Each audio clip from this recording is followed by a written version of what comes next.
शिव गुरु महोत्सव जो यहाँ आयोजित हुआ है,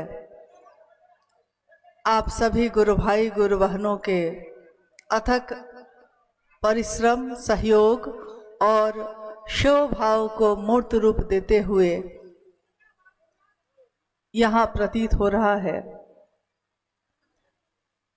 शिव गुरु महोत्सव आयोजित ही किया जाता है शिव शिष्यों के द्वारा अपने गुरु शिव के लिए कृतज्ञता ज्ञापित करने के लिए, कृतज्ञता व्यक्त करने के लिए। इस जीवन में एक परम सौभाग्य हमारा आया कि हमने शिव को अपना गुरु बनाया। हमारे मुख से आज निकलता है कि बच्चा बच्चा शिव को अपना गुरु बनाएगा। ये बल, ये आत्मबल जो हमारे अंदर था नहीं, और इस युग में एक शिव के शिष्य आए, उन्होंने जगत के लोगों के मन में एक जागरण किया, आध्यात्मिक और मानसिक। उन्होंने कहा, शिव के शिष्य साहब हरिनानंद जी ने कहा कि मनुष्य की आध्यात्मिक शक्ति ही उसकी नियामक शक्ति होती है। मनुष्य की शारीरिक शक्ति से भी बलशाली होती है उसकी आध्यात्मिक शक्ति।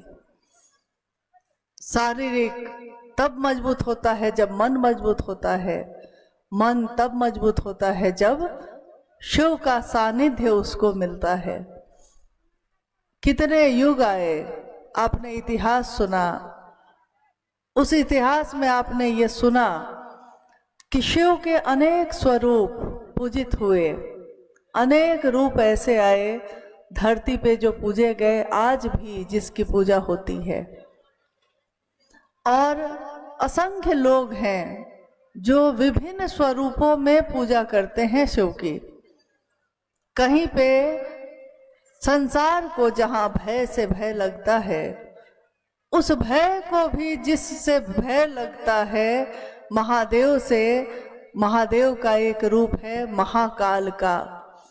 महाकाल, काल के भी जो नियंत्रक हैं, काल के भी जो नियंत्री देवता है, महादेव को कहा गया महादेव।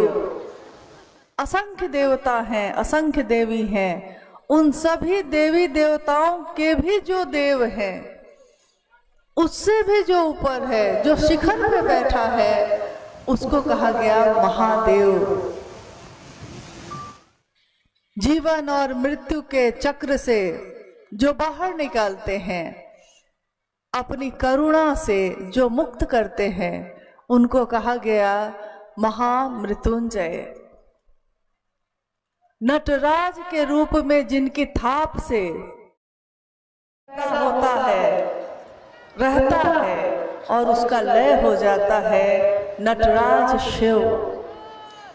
अघोरियों के भी ईश्वर अघोरेश्वर शिव, कपालिकों के भी जो ईश्वर है कपालेश्वर शिव।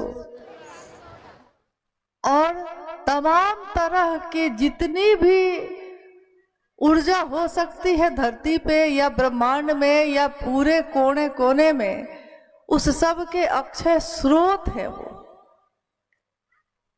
एक तरफ तो ऐसा रूप है और दूसरे तरफ भोला भी है, उमा के पति भी हैं, गृहस्थों के सरकार आदर्श भी हैं। इसीलिए उनको गृहस्थों के भी ईश्वर कहा गया। गृहस्थ आश्रम जिनके आदर्श को देखकर, जिनको देखकर अपना आदर्श मानता है, वो शिव करुणावतारम है वो। यानी उनके सहस्र नाम हैं, नामों की गिनती नहीं हो सकती। जिसने जैसा जाना उसने वैसा नाम दे दिया। वो शेष हैं, अशेष हैं, विशेष हैं। जो उनको जैसा धार ले वो उसके जैसा भेष है। उसी के नाथ हो लिए जो उनके साथ हो लिया। महादेव कौन है? क्या वो सिर्फ भगवान है और हम सबसे बहुत दूर है? महादेव भगवान है, लेकिन हमारे रोम रोम में बसते हैं। धरती के कण कण में जिसकी व्याप्ति है, जिनकी शीश शिक्षा के कारण ये सृष्टि सृष्ट है, वो महादेव जगत का गुरु भी है। जगत गुरु महादेव भी है, आदि गुरु महादेव भी है। आदि गुरु का अर्थ होता है जहां से प्रारंभ हुआ है, जहां से शुरू होता है।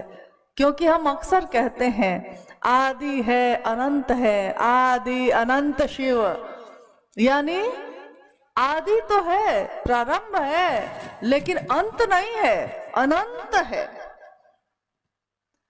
मनवंतरों तक जिस शिव के नाम की गूंज होती ही रहेगी। हम आएंगे जाएंगे, फिर आएंगे फिर जाएंगे, परंतु शिव है तो है। उस शिव के बारे में आदि गुरु शिव को साहब श्री हरिनानंद जी ने, शिव के शिष्य ने कहा कि हम सबके भी गुरु हो सकते हैं। वो सिर्फ देवताओं के नहीं हैं। शिव एक ऐसी सत्ता का नाम है जो गुरु के रूप में भी अगर देवताओं के हैं तो राक्षसों के भी हैं। देवताओं के गुरु का नाम कहा गया बृहस्पति है, और बृहस्पति के गुरु माने गए शिव। यानी देवताओं का भी कोई अगर गुरु है तो उसके भी गुरु हैं शिव। राक्षसों के गुरु माने गए शुक्राचार्य, और उनका भी गुरु कोई है तो शिव। यानी राक्षसों के भी गुरु का गुरु शिव है। तो स्वाभाविक है कि जितने भी इंसान होंगे, जितने भी शरीर धारण